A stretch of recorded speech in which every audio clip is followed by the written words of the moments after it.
विनाशकलिङ्गं तत्प्रणमामि सदा शिवलिङ्गम्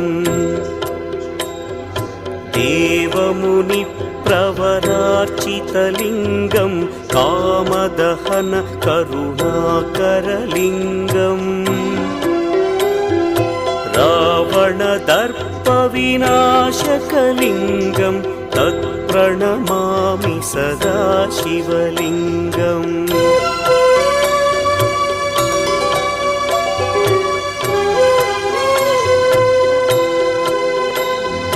सर्वसुगन्धसुलेपितलिङ्गं बुद्धिविवर्धनकारणलिङ्गं सिद्धसुरासुरवन्दितलिङ्गं तत्प्रणमामि सदा शिवलिङ्गं कनकमहामणिभूषित